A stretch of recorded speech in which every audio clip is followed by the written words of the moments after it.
welcome to the channel, guys. Today we're talking about God of War Ragnarok.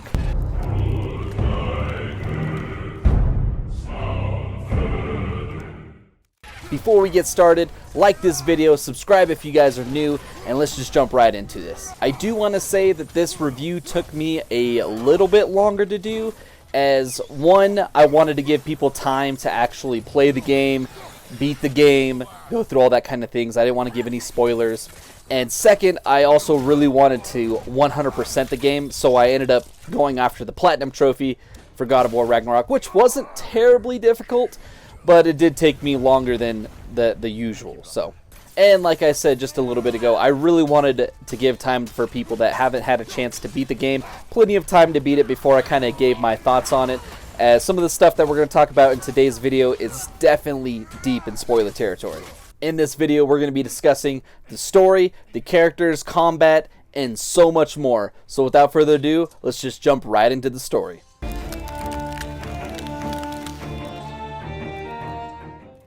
Ragnarok takes place, if I remember correctly, about 3 years after the 2018 game. The beginning of the game has you and Atreus hunting for food when you are attacked by Freya, who is clearly still pissed off about you killing Baldur. And with the whole killing Baldur thing, it kicks off Fimbulwinter, which in Midgard makes it all snowy. Everywhere else, Fimbulwinter kind of affects the realms all differently, but at least in terms of Midgard, it is all frozen. The Lake of Nine, frozen. After returning home, Kratos and Atreus get a knock at the door from none other than Thor himself, followed by Odin just a few moments later. Odin kind of claims that he wants peace, and that as long as Atreus and Kratos basically stay put and stop looking for Tyr, they'll get it. Kratos, like us, kind of sees right through that BS plan and just says no. And then it leads into like one of the most epic opening boss fights probably in like video game history. This fight was so freaking fun. This whole fight just had so much badassery in it, like it's insane. From Kratos throwing the Leviathan axe to stop Mjolnir like mid, like you guys seen it in the trailer where they clash and it's right there in the middle, to freaking freezing one of Thor's lightning bolts with the Leviathan axe. No joke, like this whole fight had me smiling from ear to ear the entire time. And this whole debacle that happens right here at the beginning between Odin, Thor, Kratos, Atreus is really kind of what kicks off Ragnarok, even though Ragnarok technically kicks off when you kill Baldur at the end, but this is like, takes place like, this is like when things are starting to happen, like right now. But as far as the story goes, it's not as tight as the 2018 version, with Ragnarok juggling a lot more stories and characters, but they all end up tying all together very nicely by the end of the story. I absolutely loved seeing the relationship continue to evolve between Kratos and Atreus. Kratos trying to become that better father, Atreus trying to figure out like his whole purpose in this world and his purpose in Ragnarok, and I just loved how they meshed those two things together. There were so many like heartfelt moments in this game. One of the ones that really like hit me right in the feels for me is when they go back to Alfheim, I believe is what the realm was called, and they see the light again, and Kratos almost hears something, and he reaches up, and Atreus like stops him like, "Dad, what are you doing? Stop." Oh, and I was like, it hit me right in the feels. I was like, we know what he's going through. Some of my other really memorable moments is when Freya and Kratos kind of make a truce, where she doesn't forgive Kratos for killing Baldur, but she also realizes that it's because of Odin that all these things are happening anyway. And it was a very good moment when you actually get to see them come back, because I loved Freya from the first game, and it was such like a heartbreak to see her like not be part of like Team Kratos and Team Atreus anymore. So it was really cool to see that. Also, one of my favorite moments is when Atreus puts Fenrir's soul into Garm, I believe his name is, the giant wolf in Helheim, I believe.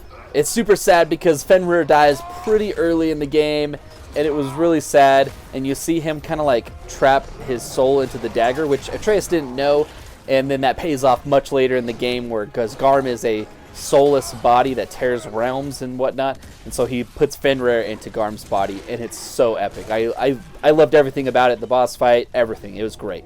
And then another one of my favorite moments is much later in the game, Atreus is able to turn into a freaking bear, and him and Kratos are in, what is it? They're in Muspelheim, and it's when Surtur gives him like the Ragnarok flames or whatever you want to call it on his blades, and they're fighting off the Valkyries, and freaking Atreus just straight up turns into this giant freaking grizzly bear. It's awesome. It was a good moment.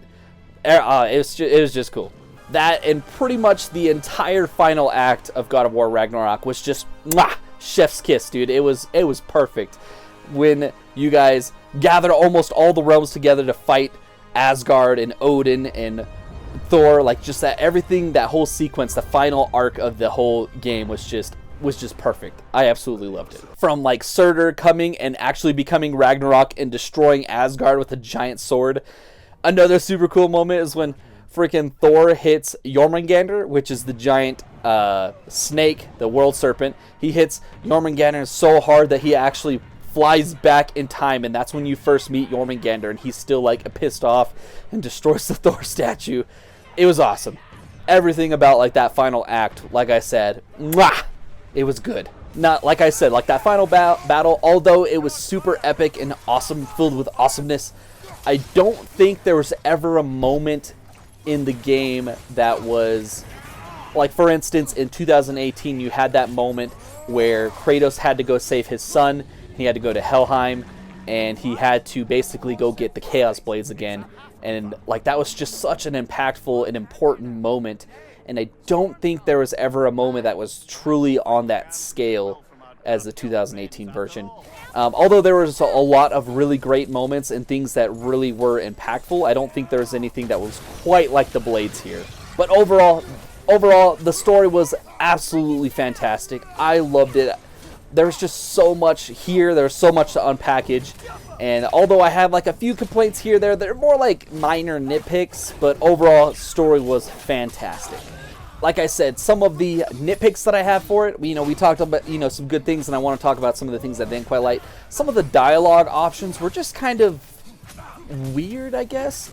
There are some parts where it was either Atreus, Thor, not really Kratos, but like other characters would like say things, and it wasn't like when you hear them, it would be like somebody saying it in today, like 2022, not someone that's from like the Norse mythos, if that makes sense. Like Thor just randomly dropping the F-bomb, or all these, like, it's just like some of the things they said. It just kind of like threw me back, and I was like, oh, that was kind of weird. And you never got that in the first game, so that's why it was kind of might be a little disconnect there. Another thing that was not too, I don't know, some of the pacing in the game was just not super well. You do kind of juggle between Kratos and Atreus. There are quite a few missions where you strictly play as Atreus, and it just felt like it was cool to play as Atreus. I kind of had a feeling that they were going to kind of lean towards that happening in this game, but there's just some missions that really dragged on. An example would be when you go to Jotunheim and you help Angerboda with her chores, and you're on top of the yak thing, and it just seemed like that whole mission took forever. Like it really did. And there's like a few other missions, like, I don't know, it's just some of the Atreus missions were good, and then some of them just really drug on. And then one of the other things that I didn't quite like about the story is parts of Heimdall. Now, I think Heimdall, like, for the most part, like, when they introduced him was great. Some of the other things were great. But they hype up this dude so much. And then when you fight him, it almost was kind of anticlimactic, at least for me. First of all, it just kind of seemed random. Maybe it's just because we didn't know Heimdall was going to be on, I forget what realm Frey is from. But, like, he just kind of, you're going to save Freyr, which is Freya's brother, and he just kind of shows up. And I don't know, like, maybe I was just playing on the normal difficulty to give me balance, so it was just normal. And I don't know, just Heimdall seemed like it was a really easy fight. I beat him first try, like no joke. And yeah, it just, maybe I should have played on the Give Me God of War or one of the higher difficulties, because it just seemed like that they really hyped him up, saying that he was undefeatable, that it was impossible to beat him. You even go out of your way to make the Draupnir spear, which we'll get into a little bit later, but you go out of your way to make this special weapon just to kill him, and he was just kind of easy. So I don't know. It could be like I was playing on a too easy of a difficulty. That could be the problem. But that's kind of it for the cons. Now, I do want to kind of highlight some of the characters since we're already talking about Heimdall and some of these other characters. Brock and Sindri here play a huge role, play a much more important role than they ever did in the 2018 version. Yeah, they were there. They upgraded your armor. But, like, the whole story actually revolves around Brock and Sindri now. And I freaking loved it. Like, Sindri's story arc is so good. Like, I actually was really surprised at the writing that they put into Sindri's character. Like, oh, it was so good, so good. Especially the end, because Sindri's more of like, if you remember from the first game, he's very clean. He doesn't like things being dirty, germs, things like that. And then by the end, like, Sindri is just so broken. Like, he's just got dirt, blood, and like everything on him, and he's just a broken man now. And it's just, it's sad, but at the same time, like, just what they've gone through is just so intense. And I don't know, just their whole character, Brock and Sindri's character, is so good. Also, just like the first game, Freya's character is so good as well. I love that her whole story arc of her grieving and realizing that, like, yeah, he killed her son, but it's just like, I love the conflict that's in her right now, because she wants to hate Kratos, but she also needs to be on their side to take down the person that she truly hates, which is Odin. And just her character arc is very cool. And plus, she gets her Valkyrie rings back, gets her Valkyrie wings back, there we go, and it's really cool. There's a lot of other characters in this game that we can make an entire video on, but you know what, let's move on from here. Let's actually talk about the combat next.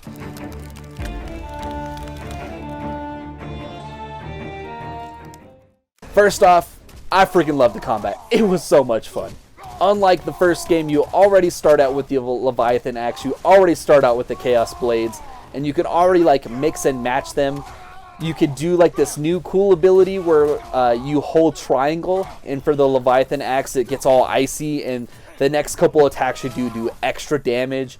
And then same with the Chaos Blades, same function, but he, like, spins it really fast, and the whole blades catch on fire, and it just does a lot more damage. And then I kind of mentioned this one earlier, but you get a third brand new weapon called the Dropnir Spear, made out of, like, this ring that can, like, duplicate. So Kratos puts it on, and he can basically summon a spear out of nowhere. And the spear is cool because you could chuck the spear, and it almost, like, the spears, like, disappear when you stab them into things, and they turn into, like, these small bombs. And then when Kratos, like, smacks the spear onto the ground, like, they all blow up, and you could blow up enemies, you could blow up rocks, things like that. It's really cool, and I really liked it. The spear was a lot more fun than I thought it was going to be. And at first, when they first did it, I thought it was just like, oh, it's going to be that one weapon that you use, and it's going to be in a cutscene. Like, no, once you make it, like, you legit have, like, 3 weapons now that you can use. So that was cool. And each one of these weapons have their light rune attacks and heavy runic attacks. And they're not as crazy as they were in the first game, which I kind of like, because there are so many of them that just kind of like, why would I even use this? So now these ones are more like prioritized. You have one that does a lot of damage. You have one that'll do, like, a lot of stun, a lot of frost, a lot of fire damage. So, like, it kind of, like, you can make somewhat of a build here. So that was really cool. They also have this ability where, like, if you hit the enemy so many times without getting hit, it builds up, like, this little meter. And when that happens, you can hold L1 and triangle, and basically your attacks do more damage for that little time that little timer goes down. So that was really cool, because if you're on a roll killing a bunch of enemies without getting hit, it kind of gives you, like, hey, perks for not getting hit and doing more damage. You get to do even more damage. So that was a lot of fun. Some of the new abilities that Kratos gets here now. One of the new things is that they kind of changed up his rage. Like in the first game, you just did, like, your rage, it gets all mad, you hit the L3, R3, and he just pummels the crap out of people. So he still has that here, but he has 2 different variants of his rage now. So the first one is the Spartan Rage. It's the same as the 2018 version. The next one is called Valor, and basically it kind of chops up your rage into little chunks here, and when you use it, it'll actually consume your health instead of going raged out. So it's kind of a way to heal, especially in these big boss fights when there's not really any healing items. Yeah, some enemies will drop stuff, but especially like the Berserker fights, one of the Valkyrie fights, some of the boss fights, like, they don't really drop healing items. and so you could use this rage to heal. And then my personal favorite is called Fury. It's kind of like a mix of the two, where you still get to do damage, but as you do damage, the more hits you get, the more it heals you, gives you a little bit of health. So it's kind of like the mixture of the both, where the Spartan Rage is no healing, but you just do a ton of damage, and then Valor is just healing, doing no damage, and then Fury, I liked Fury. That's the one I used for probably 90% of the game. The traversal is a little bit different here now with Kratos. You can also throw the blades into specific spots and zip up, so that was really cool. Traversal is a little bit more up and down now, opposed to being very, on ground level as it was before. And then also once you get the drop near spear, you'll see little things where you can throw the spear, and that allows you to get to higher areas, different rooms and things like that. And Atreus here also has a few different things that are pretty new and awesome here. So Atreus, first of all, can now shapeshift. He can turn into a freaking wolf, which he does for, I would say, most of the game.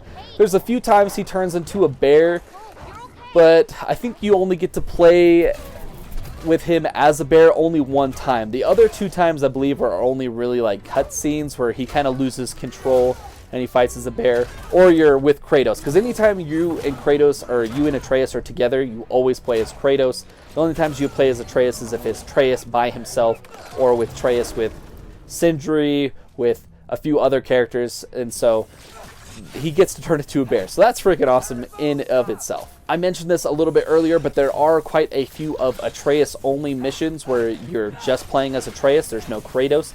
So it is a little bit different. He still has his bow, still has his different arrows that do different things. And he does do melee attacks, which I found kind of weird because he just smacks people with his bow. And then there is a point in the game where he does get a sword, and I was like so hyped up. I was like, yes, finally Atreus gets an actual melee weapon. But it was kind of like a psych, because he doesn't really get to use the sword. It's like a magic sword that kind of fights around him while he gets to shoot, his arrows and whatnot. So I was like, come on, I would have loved for him to actually get a sword and actually hit people, but that was kind of annoying. I mean, other than that, that was pretty much my only complaint. All the combat here is really great. I love kind of doing all these combos, smacking people around with the blades, switch to the axe, throw the axe, whip out the blades again, toss the spear, blow them up. Like, it was just a lot of fun. The combat here was great. Even I had some nitpicks with the Atreus missions and that them being super long. Overall, they're all just minor things that really didn't impact my playthrough whatsoever. But the combat here was awesome. I also love, I didn't mention this yet, but I also love that the finishers for when you do like the R3 where they're basically dead and you can go up and do like a finishing move on them. I love that they added a ton more different animations. Before, in the 2018 game, if you remember, there's only like 3, and most of them were where you threw the guy upside down, you stomped his head off, and then you threw his body.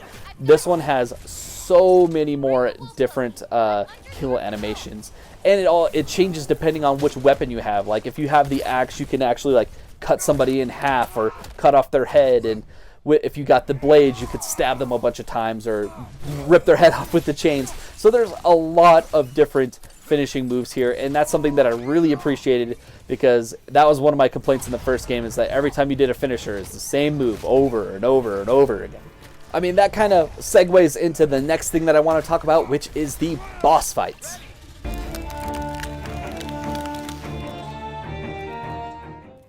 Speaking of things that were added, they added so much more boss fights in here, so much more variety. Like in the first game, you fought the trolls so many times, and you fought the elementals. Those were kind of like your big boss fights here. This one, you got dragons, you got giant freaking crocodiles. You do have a couple trolls, you do have a couple elementals, but there's just so much more. You have like these weird like lion ram things that you can fight. There's dragons. Like, there's just so much more variety within the boss fights. And on top of that, I think I fought maybe the same boss maybe 2 to 3 times. I think the one that I probably fought the most were some of the dragons, but those were optional, and some of the crocodiles, which were also optional. I think you main story only fight 2 crocodiles the entire game. And then obviously there's a lot of side stuff as well. But like, you get what I'm saying. Like, there's just so much. Every boss fight wasn't just a troll. It was something different, or I don't know, it was just awesome, and I loved and appreciated that they put so much more attention into these boss fights. The dragons were so freaking cool to fight. I actually didn't mind fighting all the dragons because they were just so much fun. Another new one is the Berserker fights. They kind of replaced what the Valkyries were from the 2018 version. These guys are hard. Some of them I was able to beat. Some of them I had to kind of wait till I beat the game or to get better armor to beat. Some of them were 2 people at once. It was hard. And these guys were a lot of fun, and I really enjoyed them. Some of the hardest boss fights were actually like the Berserker King, and there's another Valkyrie Queen. I only would say that the Berserker King guy is a little bit easier because he's kind of like a sum of all of the Berserkers that you fought up until that point. I think there's 12 Berserkers. And basically when you fight him, he's doing moves that you've seen before already. So you kind of already know what to expect. And he's got a lot more moves that I found were parryable. Whereas when I fought Enya, I believe her name is, the new Valkyrie Queen, whatever her name is, she had a lot of moves that were just not parryable, that you had to dodge. And she was just a lot. I would say that they're both difficult, but I think I was able to beat the Berserker King in less amount of tries because I was able to parry him. Overall, I just had so much fun with the boss fights. They were incredible. From fighting Fenrir, or no, not Fenrir, Garm was freaking insane. Thor, Odin, like all these different boss fights were just so much fun. And you even fight like these weird like half horse, half human, like sentry type enemies. Like there's just so much more variety here, and it was awesome. Especially like Thor and Odin's fights. They were just so epic and so awesome. I just can't stop gushing about it. It was great. Moving on to the next topic that I want to talk about is the puzzles.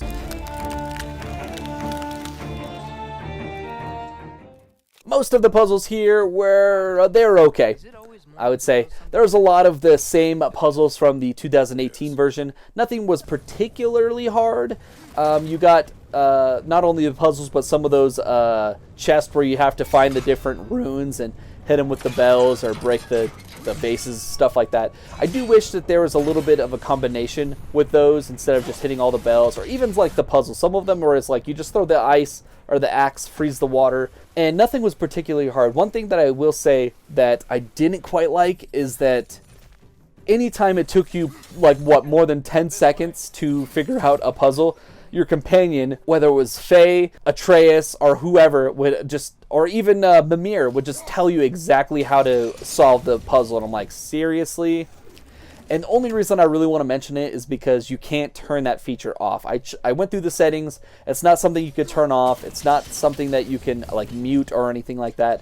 So it was just kind of annoying when I'm trying to figure it out, and basically they tell you exactly how to solve the puzzle. So some of them were easy, and some of them where I didn't really know how to do it. It's like they kind of just told me how to do it, so it kind of took away me trying to figure it out.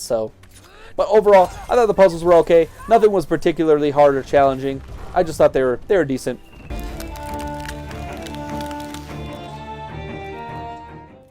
The levels here.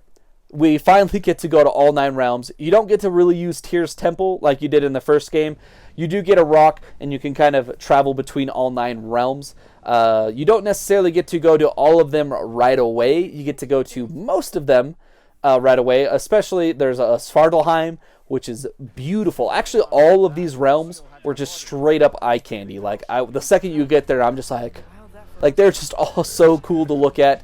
So much like detail was put into every one of these environments. I do wish that we could have gone to Asgard as Kratos. You get to kind of explore all of the 9 realms except for really Asgard, which you fight at the very end. So most of the realms were fairly linear with a few branching paths. Some of the realms did open up to much larger areas. Svartalheim, which is the realm with the dwarves, was one of those. Elfheim was another one of those where you can open up to like the big sand dunes. So it was linear up until a point, but once you kind of get to a spot, it gets to like a big semi-open world area. Actually, one of my favorite areas in the game was entirely optional. I want to say Niflheim, which is where Freya is from. There's a place called the Crater. I could have got the realm wrong, but totally optional. You get attacked by a dragon and you fall from your flying boat into the crater. and I just love this whole area because, one, it's full of dragons. It's got some of the coolest armor in the game, the dragon scaled armor, which looks awesome. And then it just has so much more lore there. You get to learn more about Kratos' wife Faye and a little bit more of her backstory, and you actually find out that her and Thor had a big fight, just like you and Thor had a big fight, and she did the same thing. She froze one of Thor's lightning bolts. It's something that you would have never actually found if you didn't take this. It's totally a side quest.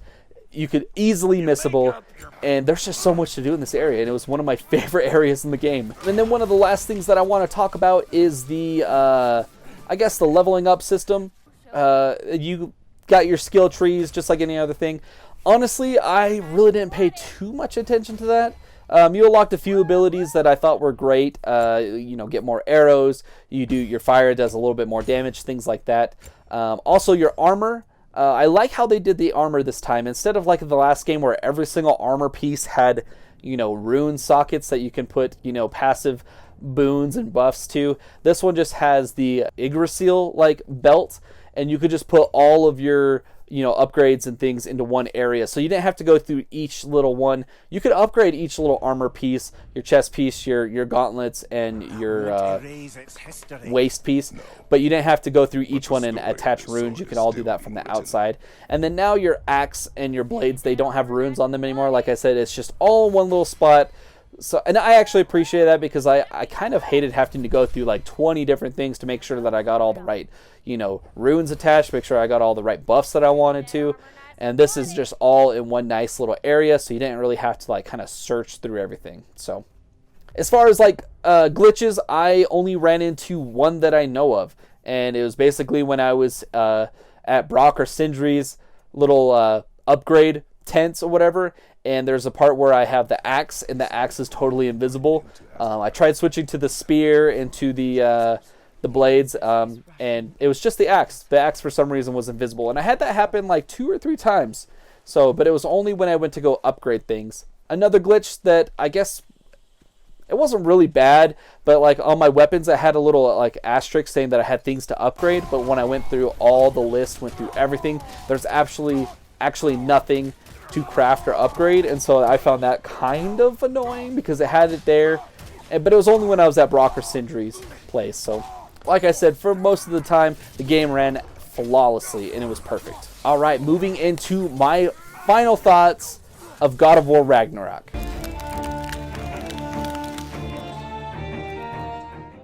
My time here with this game was absolutely incredible. I had such a great time. God of War Ragnarok is easily one of my top 5 favorite games of all time. That's how much I loved it. It was such a great game. Such a great sequel. A lot of times, you know, you get these games and the sequel doesn't live up to as the first one, and this one does so much better. It builds off of that first 2018 game and continues the story. And surprise to probably nobody, but I'm going to give God of War Ragnarok a 10 out of 10 score. It was freaking perfect. Although I had a few, you know, minor nitpicks here and there, they ultimately did very little to hinder my enjoyment of the game. I had a blast overall. I loved seeing Kratos and Atreus grow together, just to see how the story evolved. Kratos learning to be, you know, more of that father figure that he was trying to in the first game, and Atreus trying to discover who he was and what he means in this Ragnarok story. I just love this whole journey that we've been on. And they actually, like, throughout this whole game, they tried to, like, tease you that Kratos is gonna die, and I was like, bro, if Kratos dies, I legit am gonna be big sad. Thankfully, he doesn't die, and he lives to fight another day in another game. I don't know when that's coming. I'm just pumped for it. The second I beat this game, it's like, dude, I just want more. It was so good. This game literally lived up to the hype, and it's just very rare for games to do that these days, where it gets really hyped and is actually good. God of War Ragnarok does that, and yeah, guys, that is going to be it for my God of War Ragnarok review. Let me know down in the comments below what you thought of the video, what you thought of God of War Ragnarok. Don't forget to like and subscribe, and we'll catch you guys on the next video.